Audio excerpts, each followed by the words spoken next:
வாழ்க வையகம்.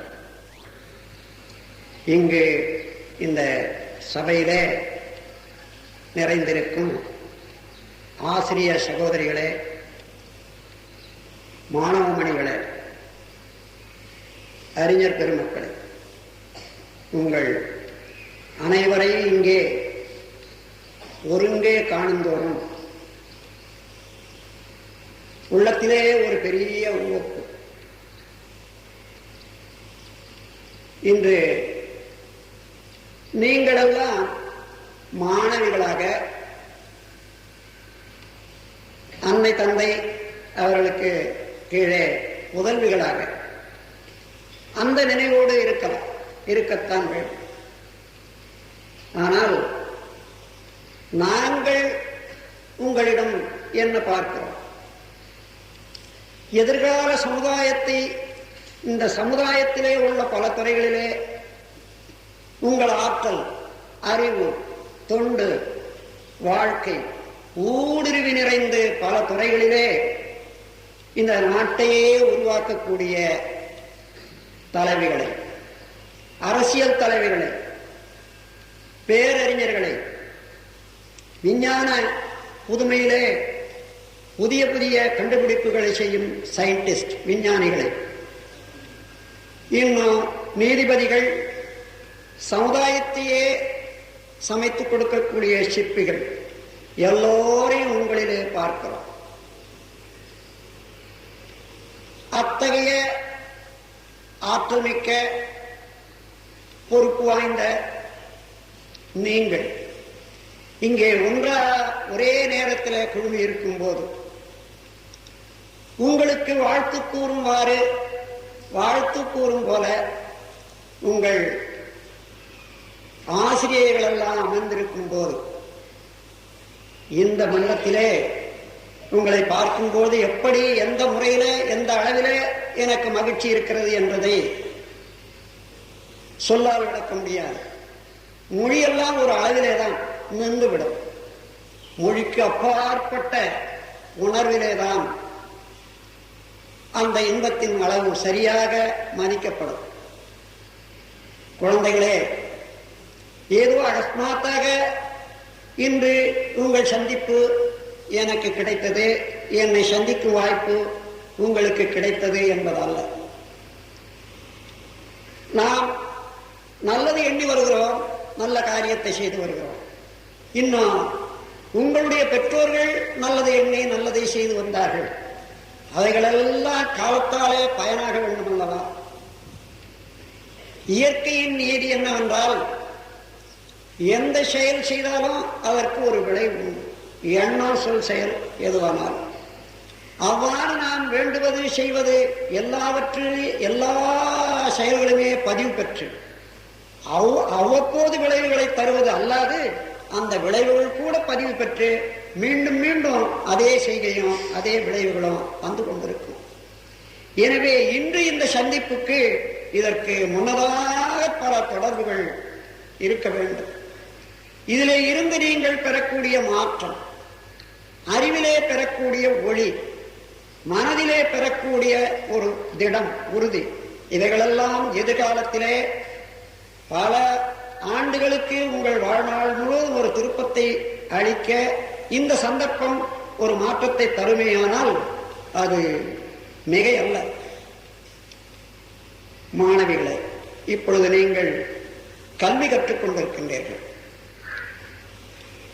எதிர்காலத்திலே இல்லறத்தை ஏற்றுக்கொள்ளக்கூடிய, இல்லற பொறுப்பை ஏற்றுக்கொள்ளக்கூடிய ஒரு எதிர்காலம் இருக்கிறது.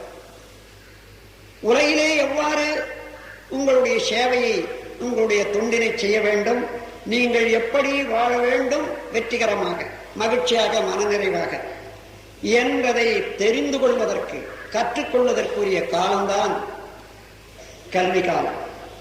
கல்வி காலம் என்பதே வாழ்க்கையிலே மனிதன் வாழ்வாங்கு வாழ்வதற்கு ஏற்ற நல்ல பயிற்சியை பெற்றுக்கொள்ளக்கூடிய ஒரு நல்ல காலம். இந்த காலத்திலே கல்வியிலே முழு கவனம் செலுத்த வேண்டும், அக்கறை செலுத்த வேண்டும். இன்று கடகாலுடைய ஆழம், உறுதிக்கு ஏற்றவாறு மேல் கட்டடங்கள் அமையும் என்பது உங்களுக்கு தெரியும். அதே போன்று இந்த கல்வி காலத்திலே உங்களுடைய எண்ணங்கள், செயல்கள், திறமைகள், உறுதிப்பாடு எவ்வளவு அமைகின்றதோ அதை ஒட்டித்தான் எதிர்கால வாழ்க்கையிலே உங்களுடைய மதிப்பு நிலை பெறும். இந்த கல்வி என்றால் 4 உறுப்புகளை கொண்டது. எழுத்தறிவு, தொழிலறிவு, இயற்கை தத்துவ அறிவு, ஒழுக்க பழக்கங்கள் என்று 4 உறுப்புகளை கொண்டதுதான் கல்வி. இந்த 4 நன்றாக நீங்கள் பயில வேண்டும். எழுத்தறிவு சமுதாயத்திலே பலரோடு தொடர்பு கொள்ள, பலருடைய கருத்துக்களை உணர்ந்து கொள்ள எழுத்தறிவு அவசியம். அது மாத்திரமல்ல, நீண்ட காலமாக மனிதன் வாழ்ந்து கண்ட அனுபவங்களை எல்லாம் பெரியோர்கள் எழுதி வைத்திருக்கின்றார்கள் அல்லவா, அவைகளையெல்லாம் படித்து அறிந்து கொள்வதற்கு மொழி வேண்டும். எழுத்தறிவு, தொழிலறிவு. இந்த சமுதாயத்திலே நீங்கள் பிறந்து இன்று வரையில வாழ்ந்து கொண்டிருக்கின்றீர்கள். ஒவ்வொரு நாளைக்கு எத்தனை பொருட்கள் வாழ்க்கைக்கு தேவை. நீங்கள் ஒன்றும் இதுவரையிலே உற்பத்தி செய்யவில்லை. ஆனால் எதிர்காலத்திலே இந்த கடனையெல்லாம் உங்கள் தொண்டின் மூலமாக, உங்கள் செயல்திறமையின் மூலமாக சமுதாய வளம் காப்பதற்குரிய பொருட்களை தோற்றியோ அல்லது அதற்கு உதவியோ அறிவின் மூலமாகவோ நீங்கள் தொண்டாற்ற வேண்டும், கடமை செய்ய வேண்டும். அந்த கடமைக்கு தொழிலறிவு என்பது மிக மிக அவசியமாகும். எழுத்தறிவு, தொழிலறிவு, இயற்கை தத்துவ அறிவு, இந்த 2 இருந்தாலும் கூட இயற்கை தத்துவத்தை உணர்ந்து கொள்ளவில்லையானால் ஒரு மனிதனுடைய வாழ்க்கை 3 கோணத்திலே நடைபெறுகிறது.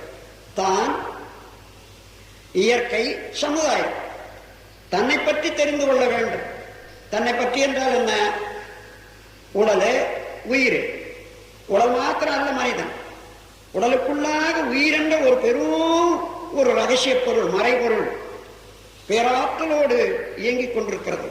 அந்த உயிரிலே அறிவு என்ற ஒரு பெருநிதி அமைக்கப்பட்டு அதுவும் இயங்கிக் கொண்டிருக்கிறது.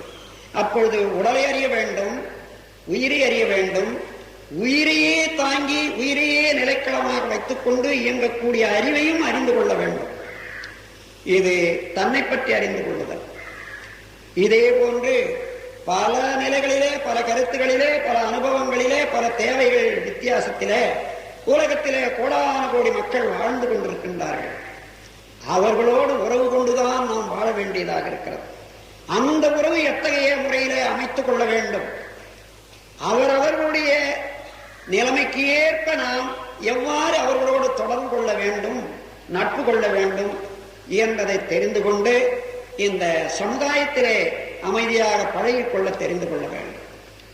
3வதாக இயற்கையின் நியதி. எந்த செயல் செய்தாலும் அதற்கு ஒரு விளைவு உண்டு. இது law of nature, cause and effect system. அப்பொழுது என்ன செயல் செய்தால் என்ன விளையும் என்பதை தெரிந்து கொள்ளும் போது, இந்த இடத்திலே இந்த பொருளோடு நான் தொடர்பு கொள்ளும் போது எவ்வாறு நான் செயல் புரிய வேண்டும், அப்படி செயல் புரியும் போது என்ன விளையும், எனக்கு வேண்டுவது என்ன, எனக்கு வேண்டுவதை பெறுவதற்காக இந்த இடத்திலே இந்த செயலை எவ்வாறு செய்வது என்பதை தெரிந்து கொள்வதற்கு முற்காலத்திலே இதுவரையிலே நமக்கு கிடைத்த அனுபவம், தற்காலத்திலே அமைந்துள்ள சூழ்நிலை, இந்த 2ஐயும் கணித்து எதிர்கால விளைவை நல்ல முறையிலே யூகித்து தெரிந்து கொள்ளலாம். அந்த யூகத்திலே இன்னது செய்தால் இன்னதுதான் விளையும் என்று சிந்திப்போமையானால் நன்றாக தெரியும். ஆகவே இந்த முக்காலத்தையும் ஒன்றிணைத்து நாம் இயற்கையினுடைய நீதியை அறிந்து கொண்டு செயலாற்றத்தக்க ஒரு பண்பாடு, ஒரு திறமையை வளர்த்துக் கொள்ள வேண்டும். அந்த திறமை, மாணவிகளே, இதை 3ஆக பிரித்துக் கொள்ளலாம். அணு முதல் கொண்டு அண்டை ஈராக எல்லா பொருட்களும் இயங்கிக் கொண்டிருக்கின்றன. எவ்வாறு? Pattern, precision, regularity. அமைப்பு, தன்மை, துல்லியம் என்று, இயக்க ஒழுங்கு என்று 3ஆக பேட்டர்ன், பிரிசிஷன், ரெகுலாரிட்டி. எந்த பொருளை எடுத்தாலும் அது அதனுடைய பேட்டர்ன், பிரிசிஷன், ரெகுலாரிட்டி என்பது மீறவே மீறாது. இதுதான் இயற்கையின் ஒழுங்கமைப்பு. இயல்பூக்கம். அந்த இயல்பூக்கத்திலே ஒவ்வொரு பொருளும் ஒவ்வொரு நிலையிலே இந்த உலக பரிணாமத்திலே அடைந்து உள்ள சிறப்போடு இயங்கிக் கொண்டிருக்கின்றது. அந்த பொருட்களோடு நாம் தொடர்பு கொள்ளும் போது அதிலே இயங்கிக் கொண்டிருக்கக்கூடிய இயற்கையின் இனிமையை, நேச்சுரல் ரிதம் என்னவென்று உணர்ந்து கொண்டு அந்த நேச்சுரல் ரிதம் என்ற இயற்கை இனிமையை களங்கப்படுத்தாமல், அதை முரண்படுத்தாமல் நாம் எவ்வாறு அந்த பொருட்களோடு தொடர்பு கொண்டு மதித்து அதோடு இணைந்து இயங்கி பயன்பெற வேண்டும் என்பதை அறிந்து கொள்வதற்கு ஒவ்வொரு பொருளிலேயும் இந்த இயற்கை இனிமை பேட்டர்ன், பிரிசிஷன், ரெகுலாரிட்டி என்ற முறையிலே எப்படி அமைந்திருக்கிறது என்று தெரிந்து கொள்ள வேண்டியது ஒன்று. அடுத்தது, ஒவ்வொரு உயிரிலும் ஓரறிவு முதல் கொண்டு 6 அறிவு உள்ள உயிரினங்கள்ல அதே in addition to pattern, precision, regularity உணர்வு என்பது ஒன்று உண்டு. அது காக்னிஷன், எக்ஸ்பீரியன்ஸ் அண்ட் டிஸ்கிரிமினேஷன் என்பது அதுதான் உணர்வினுடைய தன்மை, உணர்ச்சியினுடைய தன்மை, ஜீவன்களுக்கே உரியது. காக்னிஷன் இருப்பை தெரிந்து கொள்வது, எக்ஸ்பீரியன்ஸ் அப்படி தெரிந்து கொண்டு அதோடு உறவு கொள்ளும் போது நமக்கு ஏற்படக்கூடிய இன்ப துன்ப அனுபவங்கள். டிஸ்கிரிமினேஷன் நேற்று பார்த்ததற்கு இன்று பார்ப்பதற்கு, அந்த பொருளுக்கு இந்த பொருளுக்கு இடையே உள்ள, எனக்கும் அந்த பொருளுக்கு இடையே உள்ள வேற்றுமை என்ன என்பதை கண்டு அதற்கு ஏற்றவாறு அதோடு இணைந்து செயல்படுவதற்கு ஒவ்வொரு உயிரின் தன்மையும் உணர வேண்டும். அந்தந்த உயிரினுடைய உண்மையான உணர்ச்சிகளை உணர வேண்டும். இது சிரமமல்ல.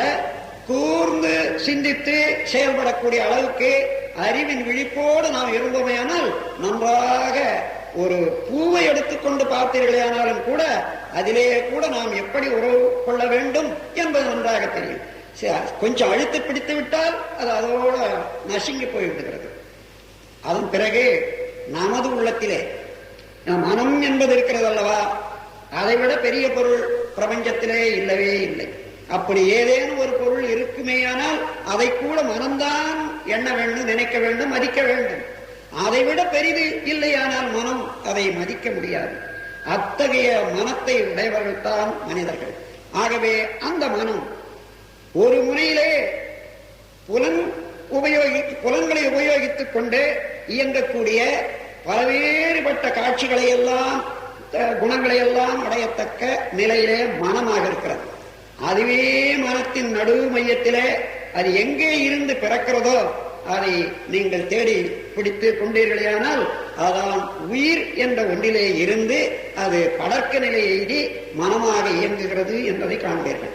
அந்த உயிருக்கு அடித்தளமாக இருப்பதுதான் எங்குமே நிறைந்து எல்லா பொருளிலும் இயக்க ஒழுங்காக நடத்தி கொண்டிருக்கக்கூடிய யூனிவர்சல் பீயிங், எல்லாம் வல்ல இறைவன். அப்பொழுது அந்த இறைவன் நமது மனத்தின் அடித்தளத்திலே நிலையாக இருந்து கொண்டுதான் இருக்கிறார்.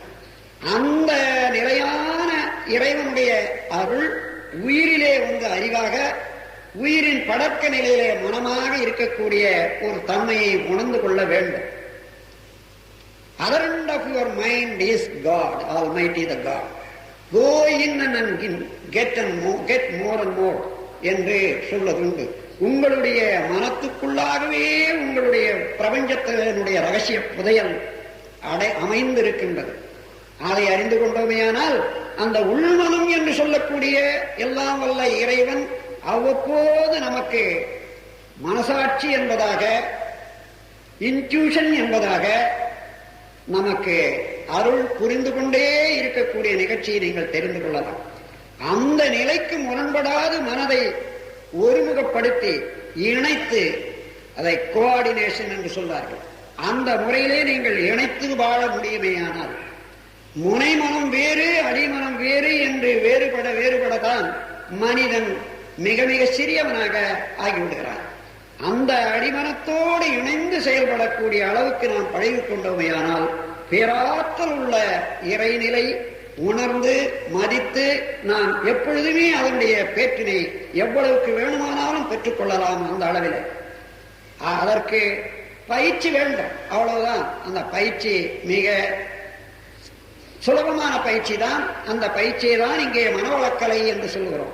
மனத்தை வளப்படுத்தக்கூடிய பயிற்சியினாலே மனத்தை வளப்படுத்தக்கூடிய அப்படி மனத்தை வளப்படுத்தி உடலை உயிரை மேன்மைப்படுத்திக் கொண்டு வாழ்க்கையிலே வளம் பெறக்கூடிய ஒரு கலையைத்தான் இங்கு மனவளக்கலை என்று சொல்கிறோம். அந்த மனவளக்கலையின் மூலமாகத்தான் இந்த தன்மையெல்லாம் மனத்தை அறிய முடியும், உயிரை அறிய முடியும். உயிருக்கு மூலமான பெருநிலையாக உள்ள அந்த பேராதார சக்தியையும் உணர்ந்து கொள்ள முடியும். அந்த முறையிலே எழுத்தறிவு, தொழிலறிவு, இயற்கை தத்துவ அறிவு, இதுதான் இயற்கை தத்துவம். இயற்கை தத்துவத்தை எந்த அளவிலே நாம் உணர்ந்து கொள்ளுகின்றோமோ அந்த அளவிலே தான் நம்முடைய வாழ்க்கையை வளப்படுத்திக் கொள்ள முடியும். அந்த இயற்கையை நல்ல முறையிலே அனுபவித்து உபயோகித்து மதித்து நடந்து வெற்றி பெற முடியும், மகிழ்ச்சி பெற முடியும். கடைசியாக ஒழுக்க பழக்கங்கள். ஒழுக்க பழக்கங்கள் என்றால் வேறொன்றும் இல்லை. ஒழுக்கம் என்றால் நாட்டுக்கு நாடு, ஆளுக்கு ஆள் வேறான கருத்தை சொல்வார்கள். அதற்கு அப்படி அல்ல. ஒழுக்கத்துக்கு ஒரு சாமியம் உண்டு, ஒரு ஃபார்முலா. எந்த செயல் செய்தாலும் அதற்கு ஒரு விளைவு உண்டு என்பது உங்கள் எல்லோருக்கும் தெரியும். அந்த விளைவு தனக்கோ பிறருக்கோ தற்காலத்திலோ பிற்காலத்திலோ உடலுக்கோ அறிவுக்கோ துன்பம் தருமையானால் தவிர்த்தல், செய்யாதிருத்தல், துன்பம் தராத அளவிலேயே செய்தல், இதுதான் ஒழுக்கம். எந்த செயல் செய்தாலும் விளைவு உண்டு என்பது தெரியும். அப்பொழுது அதன் விளைவு தனக்கோ பிறருக்கோ தற்காலத்திலோ பிற்காலத்திலோ அறிவுக்கோ உணர்ச்சிக்கோ துன்பம் ஏற்படாத அளவோடு முறையோடு ஆற்றும் ஒரு திறமை, ஒரு தெளிவு, பழக்கம், இதுதான் ஒழுக்கம். இது இந்த அடிப்படையை வைத்துக் கொண்டு எது ஒழுக்கம் எது ஒழுக்கம் அல்ல என்பதை தெரிந்து கொள்ள முடியும். எனவே இந்த ஒழுக்கத்தை உணர்ந்த பிறகு அதன் பிறகு அதை நல்ல பழக்கமாக்கிக் கொள்ள வேண்டும். இதுதான் நல்லது, இந்த முறையிலே செய்ய வேண்டும் என்று தெளிந்து போது அதையே செய்து பழகிக் கொண்டால் அதையே செய்யக்கூடிய ஒரு இயல்பு உண்டாகிவிடும். அது மாதிரி நல்ல செயல்களை செய்வதற்கு உரிய அந்த நல்ல செயலையே செய்து செய்து அதையே செய்வதற்கே நம் உடலும் உயிரும் துடித்துக் கொண்டு அதை தயாராக வைத்துக் கொண்டிருப்பதுதான் நல்லது ஒரு பழக்கம். ஆகவே எழுத்தறிவு, தொழிலறிவு, இயற்கை தத்துவ அறிவு, ஒழுக்க பழக்கங்கள் இவை உணர்த்தும் முறையே கல்வி. இந்த நான்கை கற்றுக்கொள்ளக்கூடியதும் உணர்த்துவதும் தான் கல்வி. ஆகவே இந்த கல்விக்குரிய காலம் இந்த வயதுதான், டீன் ஏஜ் என்று சொல்வார்கள்.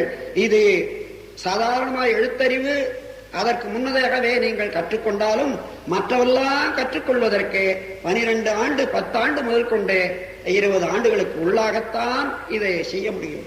இப்பொழுது விட்டு விட்டீர்களே ஆனால் அதை கடைசி வரைக்கும் கைகூடுவது சிரமம். ஏனென்றால் ஒரு பழக்கம் வந்து விட்டது என்று சொல்லுங்கள், அந்த பழக்கத்தின் வாயிலாக துன்பம் வருகிறது. துன்பம் வருகிறது, இந்த பழக்கத்தை மாற்றிவிட வேண்டும் என்று அறிவு வந்த போது, சிந்தனை உயர்ந்த போது நினைத்த போதிலும் அந்த பழக்கத்தை மாற்றி விடுவது எளிதல்ல. ஆகவே நல்லதொரு பழக்கத்தை ஆரம்பத்திலேயே குழந்தை வயதிலேயே நாம் கொண்டு விட வேண்டும். அப்பொழுதுதான் சிந்தனை உயர்ந்த போது பழக்கமும் விளக்கமும் ஒன்றாகவே இருக்கும், வேறுபடாது, முரண்பாடு இல்லை. அங்கேதான் வாழ்வு நலமுறும், வாழ்விலே அமைதி இருக்கும். இல்லையானால் பழக்கத்துக்கும் விளக்கத்துக்கு இடையே போராடி கொண்டிருக்கக்கூடிய உருவமாகத்தான் மனிதன் இருக்க வேண்டும். பழக்கத்தை விட முடியாது, விளக்கத்தை மறக்க முடியாது, ஆனால் இரண்டையும் இணைக்க முடியாது, தத்தளித்துக் கொண்டே இருக்க வேண்டும். குழந்தைகளே, இந்த நல்லதோர் முக்கியமான விஷயங்களை நீங்கள் நல்ல முறையிலே நினைவிலே வைத்துக் கொள்ளுங்கள்.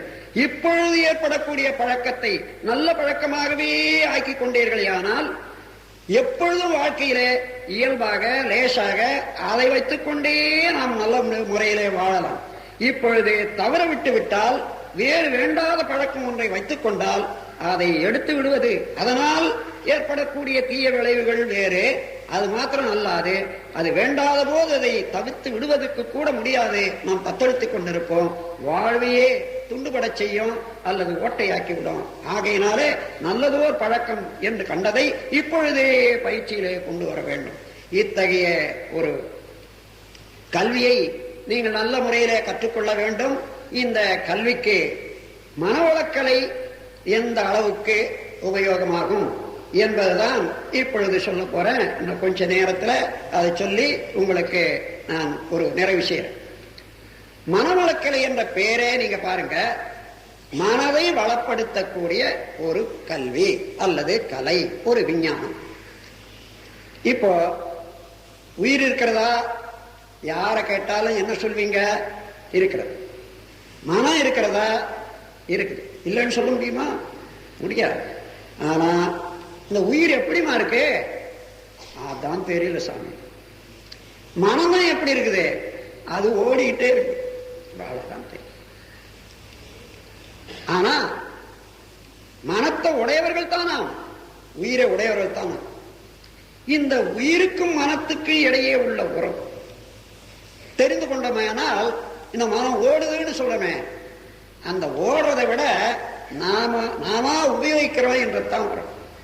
அந்த ஓடுதுன்னு ஏன் சொல்றோம்? மனம் வேறு நான் வேறு நின்றுட்டு நினைக்கிறதுனால அது ஓடுதுன்றோம். நாம நிக்கிற மாதிரி. மனம் ஓடுற போது நீ எங்க இருக்க? நீ அதுக்கு முன்ன அதோட தான் இருக்க, மனமா தான் இருக்க. அதை தெரிந்து கொள்ளணும். நான் தான் ஓடுறேன், எனக்கு தனியா மனம்னு ஒண்ணு, மனம் வேற ஓடல என்ற அளவு தெரிந்து கொள்றதுக்கு அதுக்கு பயிற்சி செய்யணும். ஏன் இந்த பயிற்சி தேவைன்னா, நம்ம ஒவ்வொருவருக்கும் சில எண்ணங்கள் உண்டாகுது, நல்ல செயல் ஆர்வம், அதை செய்யணும் இதை செய்யணும் என்ற வேகம் உண்டாகுது. இது எப்படி உண்டாகுதுன்னு சரியா பார்த்தோம்னா, ஒவ்வொருவருடையும் 2 அடுக்கு வினைப்பதிவுகள் உள்ளன. ஒன்று, நீங்க பிறந்ததுல இருந்து இன்று வரையில என்ன என்ன செய்து பழகி கொண்டீர்களோ, என்ன என்ன உணர்ந்து கொண்டீர்களோ, என்ன என்ன நினைச்சீங்களோ அவ்வளவும் பதிவாகி இருக்குது அல்லவா? ஏன்னா சும்மா உட்கார்ந்துருந்தா கூட அவ்வளவும் அந்த எண்ணம், அந்த செயலார்வம், அதுல அடைந்த அனுபவங்கள் எல்லாம் நினைவுக்கு வருதே இல்லையா? பதிவில்லாத வர முடியாது. ஆகவே இது பிறந்ததுல இருந்து இன்று வரையில வந்த ஒரு பதிவு, தி இம்பிரிண்ட்ஸ் ஆஃப் பிரசன்ட் லைஃப். அதன் பிறகு அதுக்கு மேலாக உள்ள இன்னொரு பதிவு ஒண்ணு இருக்கு, கேபிட்டல். அது எதுன்னா கருவமைப்பு பதிவு என்று, ஹெரிடேட்டரி இம்பிரிண்ட்ஸ். அது பெற்றோர்கள் மூலமாக வந்தது. பெற்றோர்கள்னா பெற்றோர்களுடைய குணாதிசயங்கள், செயல்கள், எண்ணங்கள். அது மாத்திரம் அல்லாது அவர்களை பெற்றவர்கள், அவர்களை பெற்றவர்கள், அவர்களை பெற்றவர்கள் தொடர்ந்து கருவிலேயே போனா அது முதல் ஒரு மனிதன் தோன்றினானே அது வரையில போய் நிற்கும். அந்த காலத்துல இருந்து வந்த எல்லா செயல்களும் பதிவாகி அதுதான் கருவமைப்பு பதிவு, ஹெரிடேட்டரி இம்பிரிண்ட்ஸ் சொல்றோம்.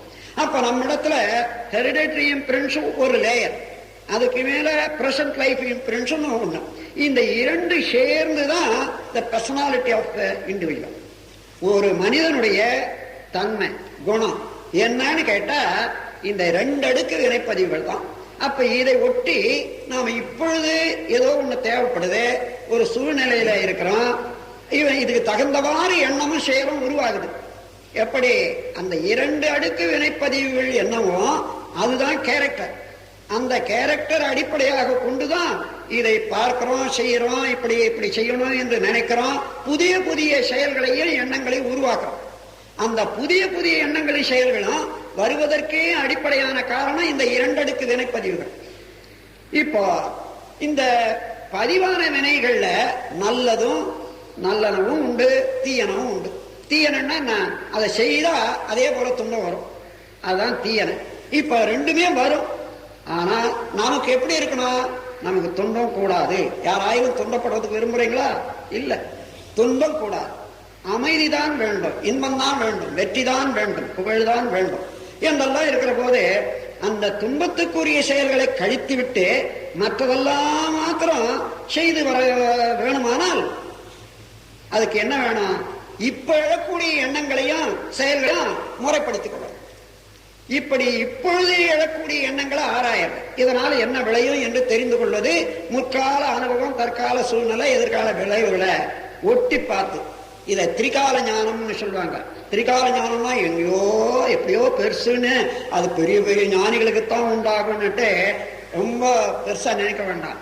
முன்ன உள்ள அனுபவம், இன்னைக்கு உள்ள சூழ்நிலை, இதை கொண்டு இதை செய்தோம்னா என்ன விளையும் என்றதை ஒட்டி நினைக்கிறேன். இதுதான் திரிகால ஞானம். இது எல்லா இடத்துலயும் இருக்குது. கொஞ்சம் பழகிட்டீங்கன்னா அவங்களுக்கு இயல்பாக வந்துடும். ஆக இந்த முறையிலே எண்ணி செய்யும் போது நல்லதே எண்ணி நல்லதே செய்து வர்றோம்னு வச்சுங்க, தேவையற்ற துன்பமே தர எண்ணங்களை எல்லாம் மாற்றி நல்ல எண்ணங்கள் நல்ல செயல்களே செய்து இப்ப புதுசா பழகி வரும். அப்படி பழக பழக பழக இந்த பழக்கமும் இந்த எண்ணங்களுமே மேல் பதிவாக super imposition. This new thoughts and actions are coming as superimposition over hereditary imprints and imprints of this life. இந்த வாழ்க்கையிலேயே ஏற்பட்ட இம்பிரிண்ட்டுக்கும் பழைய கருவமைப்பிலே உள்ள ஹெரிடிட்டரியில் உள்ள இம்பிரிண்ட்ஸுக்கும் ரெண்டுக்கு மேலாக இப்பொழுது நாம் செய்யறோம் பாருங்க, மேல மேல சூப்பர் இம்போஸ் ஆக ஆக அவைகளெல்லாம் வலுவிழந்து செயலிழந்து மாறி போகும். அந்த முறையில வர்ற போதுதான் நாம் நம்மையே மாற்றி அமைத்துக் கொள்ளலாம். நாம் வேண்டும்வாறு அதற்கு என்ன வேணும்? மன உரம் வேணும், மன தெளிவு வேண்டும். நல்லது கெட்டது என்பதை சரியாக உணர்வதற்கு தெளிவு வேணும் வேண்டாம். அதற்கு உறுதியான அதை பின்பற்றி நடப்பதற்கு உறுதி வேண்டும். இந்த தெளிவையும் உறுதியும் அளிப்பதற்கு நாம் இதுவரைக்கும் அந்த மன இயக்கப்படியே தானே ஓடும். அதை முறைப்படுத்தணும், திடப்படுத்தணும், பயிற்சி செய்யணும்.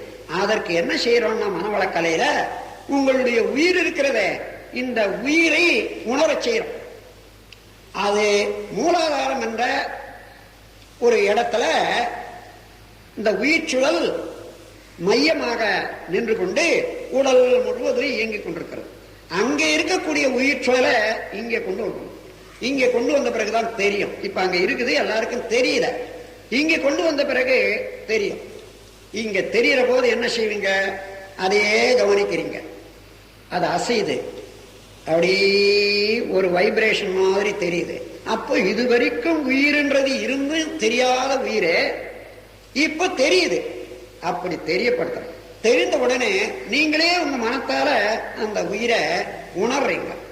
அதன் பிறகு அந்த உயிரில் இருந்து தான் எப்படி அதனுடைய வேவ், ஸ்ப்ரெடிங் வேவ் என்ற ஒரு அலை ஜீவகாந்த சக்தி என்பதாக வந்து அதனுடைய தொடர்பிலே தான் மனமாக இயங்குகிறது என்பதை அப்போதுதான் பிரத்யட்சமாக நேரடி பயிற்சியாக பிராக்டிக்கலாக தெரிந்து கொள்ள முடியும். அப்படி தெரிந்து கொள்ற போது நாம மனதை எந்த முறையான வாழ்க்கை நமக்கு வேண்டுமோ அதற்கு ஏற்றவாறு செயல்படத்தக்க அளவுக்கு we streamline our mind, ஒழுங்குபடுத்திக் கொள்றோம், சீரமைத்துக் கொள்றோம்.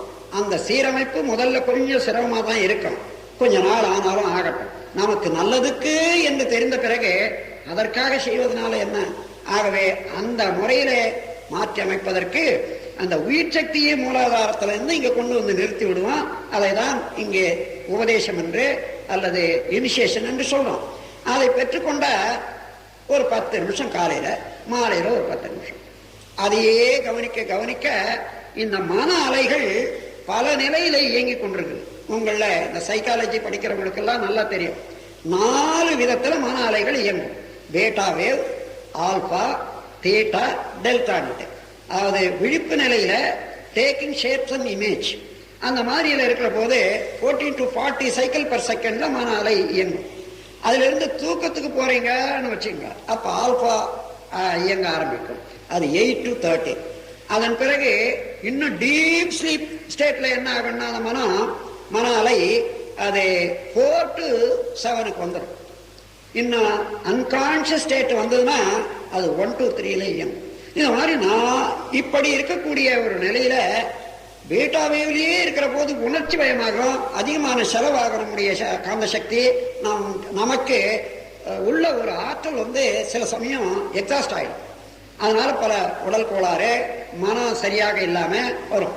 ஆனா இந்த பயிற்சி செய்து ஆல்பா வேவுக்கு கொண்டு வருவோம்னு வச்சுங்க. ஆல்பா வேவ் எல்லாருக்கும் தூக்கத்துல தானே வருது. அந்த தூக்க நிலைக்கு கொண்டு வந்து வேவ்ல அதாவது ஃப்ரீக்வன்சிய அங்கேயும் விழிப்போடு இருக்க பழகிக் கொள்வதுதான் இந்த யோகம். ஏன்னா உயிரை உணர்ற போது you are not taking shape or image, எதுவும் எடுக்கிறதே இல்லை. அந்த நேரத்துல நுண்ணி அலை நேரம் தானா வருது. தூங்கிடுற மற்றபடி எல்லாருமே அது இல்லாத இங்க விழிப்பிலேயே இருக்கிறோம். அதற்கென இயங்கக்கூடிய செல்ஸ், பிரெயின் செல்ஸ் எல்லாம் பல ரகசியங்களை எல்லாம் அடக்கி வச்சிருக்கக்கூடிய அந்த செல்ஸ்ல இருந்து நமக்கு கான்சியஸ்னஸுக்கு நமக்கு செய்திகள் எல்லாம் அறிவு ஏற்க ரகசியங்கள் இவைகளெல்லாம் உண்டாகும். அந்த முறையில எல்லா நிலைகளிலேயும் உள்ள ரகசியங்களை நாம் உணர்வதற்கு படிப்படியாக விழிப்பு நிலையிலேயே இந்த 4 ஸ்டேட்லையும் இருக்க பழகிக் கொள்ளலாம். அதற்குரிய பயிற்சி தான் குண்டலினி யோகம் என்றும் மனவளக்கலை என்றும் சொல்றோம். அந்த உயிர் சக்திக்கு குண்டலினி சக்தின்னு ஒரு பேரு. அது மேல மனதை வைத்து நாம் தியானம் பண்ணும் போது அதுக்கு மனவளக்கலை என்ற பெயர். இப்படி செய்வதனால நம்முடைய ஜீவகாந்த சக்தியை நாம் குறைச்சி செலவிடுறோம், வேஸ்ட் பண்றதில்லை. முக்கியமாக எப்படி ஒரு அணைக்கட்டு கட்டி அதை சேனல் எல்லாம் சரியா வச்சு பாய்ச்சி உபயோகப்படுத்துறோமோ அது போல, இல்லைன்னா காத்தாட்டுல தண்ணி வந்ததுன்னா ஓடிடும். அது ஓடாத கட்டி பாய்ச்சல் போல இந்த மனவளக்கலை நம்முடைய ஆற்றலெல்லாம் ஒழுங்குபடுத்தி சேமித்து முறைப்படுத்தி நம்ம வாழ்வுக்கு வளமளிக்கும் வரையில நம்ம செயல்படுத்த பழகி கொள்ளக்கூடிய ஒரு பயிற்சி எதுவோ இதுதான் மனவளக்கலை, இதுதான் குண்டலினி யோகம். அதனால இந்த ஜீவகாந்த சக்தி சேர சேர சேர அது குறைஞ்சதுனால ஏற்படக்கூடிய அணு அடுக்கு சீர்குலைவு இருக்கு பாரு உடல்ல. அதனால சைக்கோசோமேட்டிக் டிசீசஸ் என்று சொல்லுவாங்க. அல்லது வேறு வகையான நோய்கள் கூட அந்த அணு அடுக்கு சீரமைப்பு குலைந்திருந்தா அதையெல்லாம் சரிப்படுத்தி விடும். போதிய உயிராற்றல் நமக்கு சரியாக சேமிக்கப்படுமையான ஆகையினால நோய் வராத காக்கலாம். அதோட இங்க மனவளக்கலையில ஏற்கனவே கெட்டு போன உடல் நலம் அதெல்லாம் இருக்குமே, ஆனால் அதை சரியாக வைத்துக் கொள்வதற்கு ஒரு லேசான உடற்பயிற்சி சொல்லிக் கொடுக்கிறோம். அது மாத்திரம் இல்லாத நோயை தீர்க்கிறதுக்கு மாத்திரம் இல்ல, இனியும் நோய் வராத வைத்துக் கொள்ளணும்னா என்ன வேணும்? ரத்த ஓட்டம், வெப்ப ஓட்டம், காற்றோட்டம், இது 3 சரியா வச்சுக்கணும். அதுக்குரிய எளிய பயிற்சியை இங்க நாங்க உங்களுக்கு சொல்லிக் கொடுக்கிறோம் இந்த மனவளக்கலையில. இது போக இன்னொரு பெரிய இவையெல்லாம் மேலானது அம்மா இப்போ சொன்னாங்க காயக்கல்பம்னுட்டு. காயம்னா என்ன? உடல். கற்பனைன்னா அழியாத இருக்க, சீக்கிரமாக கெட்டு போகாத பாதுகாக்கக்கூடிய ஒரு பெரிய வித்தை அது. நம்ம நாட்டில் சித்தர்கள் எல்லாம் கண்டுபிடிச்சு அவங்க பழகிட்டு வந்தாங்க. அவங்க அதாவது இறந்து விட்ட பிறகு கூட அந்த உடல் டிஸ்இன்டிகிரேட் ஆகிறதே இல்லை, அழியறதே இல்லை. நீண்ட காலம் வச்சிருந்தாலும் கூட அப்படியே இருக்கும். அந்த மாதிரியான வித்தை அது. அந்த வித்தைய இங்க நான் கண்டுபிடித்து சாதாரண மக்கள் கூட எப்படி பயன்படுத்தலாம் என்ற முறையை கண்டுபிடிச்சு இது ஒரு 40 ஆண்டு காலம் என்னுடைய ஆராய்ச்சியில செய்து இப்போ உலகத்துக்கு விஞ்ஞானிகள் எல்லாம் மிரண்டு கொண்டிருக்கும் போது மூலிகைகளையும் அல்லது இன்னும் ரசாயனங்களையும் கொண்டு இந்த உடல்ல உள்ள செல்களை நீடிக்க செய்யலாம் என்ற ஆராய்ச்சி நடத்தி கொண்டிருக்கிற போது அதையெல்லாம் விட்டு ரொம்ப சுருக்கமான முறையில நமக்கு இயல்பாக உடல்ல உள்ள ஆற்றலையே பெருக்கி அதன் மூலமாகவே இந்த நோய்களையும் வராத தடுத்துக் கொள்ளலாம், மரணத்தையும் தள்ளி போடலாம், இளமையும் காக்கலாம், உடல்ல உள்ள எல்லா நோய்களையும் தீர்வதோடு நோய் இல்லாத பாதுகாத்துக் கொள்ளலாம் என்ற முறையில உதவி செய்யக்கூடியது. இது ரொம்ப எளியது. கற்றுக்கொள்றதுக்கு எல்லாம் ஒரு மணி நேரம் 2 மணி நேரத்துல கற்றுக்கொள்றோம். ஆனா பயிற்சி செய்வதற்கு காலையில ஒரு 5 நிமிஷம், மாலையில ஒரு 5 நிமிஷம். இந்த 5 நிமிஷத்துக்குள்ள என்ன ஆகிறது என்ன கேட்டீங்கன்னா, குண்டலினி யோகத்துல மனதை வளப்படுத்தி படிப்படியாக குணங்களை சரிப்படுத்தி கொண்டு அப்புறம் உடல் நலம் இதெல்லாம் காத்துக்கொண்டு வர்றோம். அது அவசியம்தான். இந்த காயகல்பத்துல என்ன ஆகுது, முதல்ல it starts working with the body cells. முதல்ல இந்த பாடி செல்ஸ்ல இந்த போலார் அட்ராக்ஷன் என்ற ஒரு சக்தியினால தான் இந்த உடல்ல உள்ள அணு அடுக்குகள் எல்லாம் அடுக்கி நிற்குது. அது குலையாத இருக்கிறதுக்கு ஒரு திணிவு, அந்த ஜீவகாந்த சக்தி திணிவு நிலை ஏற்படுத்தி அவைகளெல்லாம் செட்ரைட் பண்ணுது. இந்த செட்ரைட் பண்ணிட்ட பிறகு இதுல இருந்து அப்போ உயிர் சக்திக்கு ஊக்கமும் ஆக்கமும் கொடுக்குது. அதற்கு மேல மனதுக்கு ஒரு நல்ல திறமையும் தெம்பும் உண்டாகும். இங்கே இருந்து வருது. அதனால இது சுலபமாகவும் வேகமாகும். இதனால என்ன, இப்ப நீங்க ஒரு படபடப்பு அடைச்சிங்க, ஒரு சினம் வந்தது அல்லது வேற ஏதோ ஒரு உணர்ச்சி வயப்பட்டீங்கன்னு வச்சுங்க, அப்போ மன அலை நீளம் ஜாஸ்தி ஆகும். இந்த 14 to 40 சைக்கிள்ன்ற பாருங்க, அது 20, 25, 30 கூட ஓடிடும். அப்ப அதுக்கு தக்கவாறு நம்முடைய ஜீவகாந்த சக்தி கன்வெர்ட் ஆகி கன்சியூம் ஆயிடும், மாற்றம் பெற்று செலவாகிடும். அதனால நமக்கு எதிர்காலத்துல பல நோய்கள் துன்பங்கள் இவைகளெல்லாம் உண்டாகும். இப்போ அந்த மாதிரி இல்லாம இந்த பயிற்சியினால என்ன ஆகுது, மன அலை குறைஞ்சு போகும். முதல்ல செல்கள் ரிலாக்ஸேஷனுக்கு வருது, அதை ஒட்டி உயிர் சக்தி ரிலாக்ஸேஷனுக்கு வருது. மனமும் ரிலாக்ஸ் ஆயிடும். இப்ப 3 ரிலாக்ஸேஷன் வந்ததுன்னா நார்மல் இயக்கம்னு பேர். இந்த நார்மல் இயக்கம் வர்ற போது கோஆர்டினேஷன். அந்த கோஆர்டினேஷன் என்ன? இப்ப பரீட்சை எழுத உட்கார்றீங்க, அது என்ன ஆகுமோ ஏதாகுமோ என்ற படபடப்பு இல்லாம, சரி இங்க என்ன சொல்லப்பட்டிருக்குது, இங்க என்ன எழுதணும், எதை முதல்ல எழுதுறது, எதை பின்னால் எழுதுறது என்று சிந்திக்கும் போது படபடப்பு இல்லாத இருக்குமே மனம் நிலைச்சு ஆழ்ந்து செய்ய வேண்டியது செய்யும். அதற்குரிய ஒரு கோஆர்டினேஷனுக்கு செல்கள் எல்லாம் ஒத்துழைக்கணும் இல்லையா? மனம் நினைக்குது எனக்கு 80 மார்க் வேணும்னு. எக்ஸாமினேஷனுக்கு பேப்பர் கையில் வாங்கும் போதே எனக்கு 80 மார்க் வேணும்னு மனம் நினைக்குது. ஆனா இருதயம் படப்படான்னு வச்சுக்குது. இந்த இதெல்லாம் செல்கள் எல்லாம் ஒரு துடிக்குது. ஆக ஏன்னா பல சமயம் பரீட்சைக்கு போகணும்னு எண்ணும் போதெல்லாம் திடுக்கன்னுட்டு இருந்தது பாரு. அந்த மாதிரி அந்த செல்கள் இப்பவும் அந்த பரீட்சை வந்துடுத்த அந்த மாதிரி இருக்கும். அந்த மாதிரியான படபடப்பு ஏற்படாத அமைதியான நிலையில வச்சு அந்த கோஆர்டினேஷனை உண்டு பண்ணிடும். இந்த கோஆர்டினேஷன் உண்டானா உங்களுக்கு வேணும்னா நம்ம உங்களுடைய எல்லா அன்னையர்களுக்கும் பெரிய அன்னையாக இருக்கக்கூடிய இந்த பிரின்சிபால் அம்மையார் லட்சுமி அம்மாளுக்கு கூட நான் இப்ப சொல்றேன். அப்படி இந்த மாணவிகளுக்கு ஒரு ஒரு ஒரு பயிற்சி, அதாவது இதை ரிசர்ச்னு வச்சுக்கலாம். இந்த ரிசர்ச் முறையில் இதை கொள்ளணும்னா நான் ஊருக்கு 20ஆம் தேதி நான் வெளிநாட்டுக்கு போயிடுவேன். அதற்குள்ளாக ஒரு சாட்டர்டேல ஏதோ ஒரு நாள் ஒரு 3 மணி நேரத்துல இந்த குழந்தைகளுக்கு எத்தனை பேர் வேணுமோ அந்த குழந்தைகளுடைய பெற்றோர்கள் கையெழுத்திட்டு அம்மையாருக்கு இந்த மாதிரி என்னுடைய குழந்தைக்கு காயகல்ப பயிற்சி அளிக்க இயர் முடிஞ்ச உடனே அடுத்த இது வர்ற போது குண்டலினி யோகமும் மனவளக்கலையும் எடுத்துக்கொண்டா இங்கே அதுக்குரிய ஏற்பாடு செய்து வாரத்துல ஒரு 2 நாளைக்கு நீங்க இது முதல்ல அபிஷியலாக வச்சுக்கொள்ள முடியாத, அரசாங்கம் ஒத்துக்காது. ஏன்னா அது முதல்ல அவங்க திட்டம் போட்டு ஆர்டர் போட்டு ஜீவோ போட்ட பிறகுதான் இருக்கும். ஆகையினால உங்க மன்றங்கள், அதாவது தமிழ் மன்றம் அல்லது ரெக்ரியேஷன் கிளப்னு வச்சிருக்கீங்களா இல்லையா, அதன் மூலமாகவே உங்களுடைய பிரியம் போல நீங்களே நடத்துறத போல அந்த மாதிரி வரணும். அப்படி வந்து உங்களுடைய ரிக்வஸ்ட்ல அவங்க இடம் கொடுக்குறாங்க, அவங்க இருந்து நடத்தி வைக்கிறாங்கன்னு வந்ததுன்னா வர முடியுமே. ஆனால் இதை என்னால அதை செய்து வைக்க முடியும். இதை இந்த ஒரு அடிப்படையை வைத்துக்கொண்டே எல்லா காலேஜஸுக்கும் அடுத்த ஆண்டு நல்ல முறையில தேர்ச்சி பெறுவதற்கு வழிவகுத்து விடலாம். அது மாத்திரம் அல்லாது உங்க மனதிலே ஒரு தெளிவு, ஒரு மகிழ்ச்சி, நிறைவு, ஒருவருக்கு ஒருவர் நட்பு பாராட்டி அந்த நட்பை வளர்த்துக் கொள்ளக்கூடிய ஒரு மனோபாவம், இவைகளை எல்லாம் வளர்த்து வரும்போதே நீங்க எப்படி பயிற்சி செய்யணும்? உலகம் முழுவதும் பல இடங்களுக்கு நாம பிற்காலத்தில் வாழ போறோம். அப்போல்லாம் இப்படி நடக்கணும் அப்படி நடக்கணும்னு நினைக்கிறத விட இன்னைக்கு உன்னுடைய அன்னை தந்தை இந்த 2 பேரோட நீங்க எப்படி பழகிக்கொள்ளணும், அங்கேயே சினம் இல்லாம அவர்கள் சொல் கேட்டு அதற்கு ஒத்துழைத்து அவர்களுக்கு உதவி எப்படி நடந்து கொள்ள முடியும் என்று பழகணும். அதே போல உங்களுடைய அண்ணன் தம்பி எப்பவும் இந்த பெண் குழந்தைகள் தான் நான் பாக்குறேன்.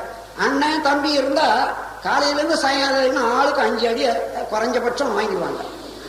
இந்த இதெல்லாம் போக்கி வாழ்த்து கூறி அமைதியாக இருந்து ஒருத்தருக்கு ஒருத்தர் பாடத்துல ஒத்துழைக்க அல்லது விளையாட்டுல ஒத்துழைக்க, கருத்துல ஒத்துழைக்க, இந்த மாதிரி திருப்பம் வந்துவிடும். வரணும்ன்ற மாத்திரம் சொல்லல, வந்துவிடும். அந்த மாற்றத்தெல்லாம் நீங்க பார்த்து அப்படி பழகிக்கணும். அதன் பிறகு ஆசிரியர்களாண்ட உங்க சக மாணவிகளாண்ட எப்படி எப்படி அந்த நட்புரிமையோட சினம் வராத, வெறுத்து பேசாம இணக்கமாக இருக்கக்கூடியமா அப்படி பழகணும். இந்த 3 இடத்துல நீங்க நல்ல மாதிரியா பழகி கொண்டீங்க, வெற்றி பெற்றீங்கன்னா உலகம் உங்களோட தான். ஆகவே அந்த முறையில எதிர்காலத்துல எங்கேயோ உருவாக்கணும்ன்றதல்ல, இன்றைக்கே உருவாக்கணும், இப்பொழுதே உருவாக்கணும், இருக்கிற இடத்திலேயே உருவாக்கணும் என்று கூறி நீங்களெல்லாம் பாக்கியசாலிகள். எதிர்காலத்திலே நல்லதோர் நிலைய ஒளிமயமான வாழ்வை அடையக்கூடிய குழந்தைகள். நீங்கள் எல்லாம் நல்ல முறையிலே உடல் நலம், நீளாழ்வு, நிறை செல்வம், உயர் புகழ், மெஞ்ஞானம்